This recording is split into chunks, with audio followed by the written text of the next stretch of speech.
எனது பெயர் Ahmed Rais, Kayalpattinam, Saudi Arabia, Jeddah என்று கேட்குறாரு. வீட்டில் நானும் என் மனைவியும் இருக்கிறோம். எனக்கு குழந்தைகள் இல்லை. எனக்கு தாய் தந்தையரும் இல்லை. என் மனைவிக்கும் தாய் தந்தையர் இல்லை. எனக்கு ஒரு சகோதரியும் 4 சகோதரர்களும் இருக்கிறார்கள்.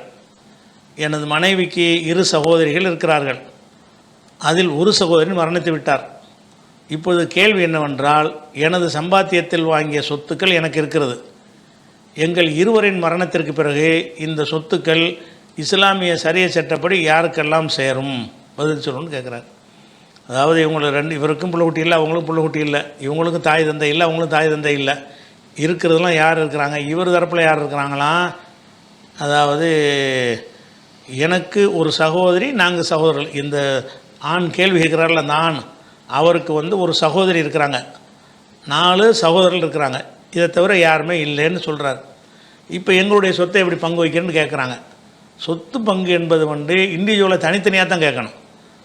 நீங்கள் தனியாக கேட்கணும், உங்கள் மனைவி தனியாக கேட்கணும். உங்கள் பேரில் உள்ள சொத்துக்கு உள்ள சட்டம் தனி, உங்கள் மனைவி பேரில் உள்ள சொத்துக்கு சட்டம் தனி. நீங்கள் 2 ஒரே செகண்டில் செத்து போவீங்களா? மரணம் 2 பேருக்கு ஒரே நேரத்திலேயே வராதுல. நீங்கள் மௌத்தாகிட்டீங்கன்னா உங்கள் சொத்தில் மனைவிக்கு பங்கு போய் சேரும். உங்கள் மனைவி மௌத்தா போயிட்டாங்கன்னு சொன்னால், அவங்க உசுரோடு நீங்கள் போயிட்டீங்கன்னா அவங்க சொத்து உங்களுக்கு வரும். அப்போ கணவன்கிட்டருந்து மனைவிக்கு வாரிசு உரிமை இருக்குது, மனைவிட்டேருந்து கணவனுக்கு வாரிசு உரிமை இருக்கிறதுனால நாங்கள் இறந்து விட்டாலும் இப்படி கேள்வி கேட்பீங்க? தனித்தனியாக கேட்கணும்.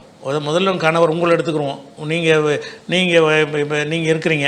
இப்போ கணவருக்குள்ளது நான் சொல்கிறேன். கணவருங்கிற முறையில் கேள்வி கேட்டவர் உங்களுக்கு நீங்கள் மூத்தா போயிடுறீங்க, உங்கள் மனைவி இருக்கிறாங்க.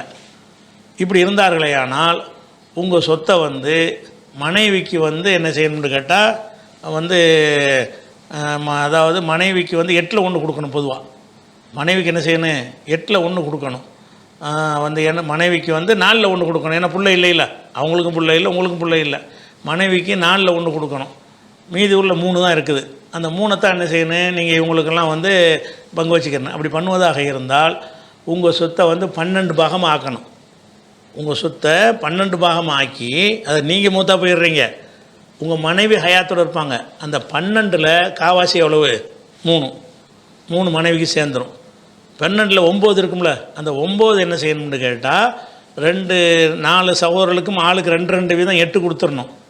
சகோதரிக்கு 1 கொடுத்துடணும்.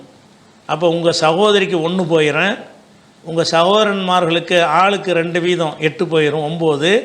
உங்கள் மனைவிக்கு 3 போயிடும், 12. அப்போ உங்கள் சொத்தை பிரிக்கிறது இப்படி தான் பிரிக்கணும்.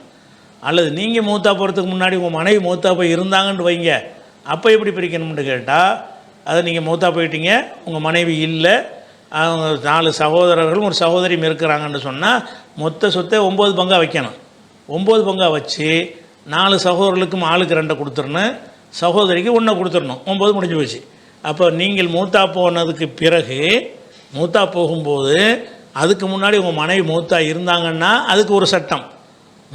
மனைவி மூத்தா போக மரணிச்சிருந்தார்கள் என்று சொன்னால் அதுக்கு ஒரு சட்டம். 2ஐயும் நான் உங்களுக்கு சொல்லிட்டேன். நீங்கள் மரணிக்கும் பொழுது உங்கள் மனைவி உயிரோடு இருந்தார்களே ஆனால் 12 பங்காக வச்சு 8, 1, 3 என்று பிரிக்கணும்.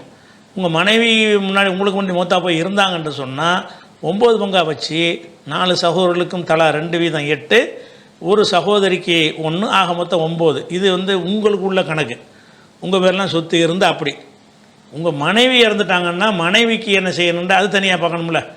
அப்போ மனைவி இறந்துட்டாங்கன்னு சொன்னால், அப்போ நீங்கள் உசுரோடு இருக்கிறீங்கன்னு வச்சுக்கிடுவோம். உங்கள் மனைவி இறந்துட்டாங்க, நீங்கள் உசுரோடு இருக்கிறீங்க. உங்கள் மனைவியின் பேரில் என்ன சொத்து இருக்குது அந்த சொத்துக்கு தான்.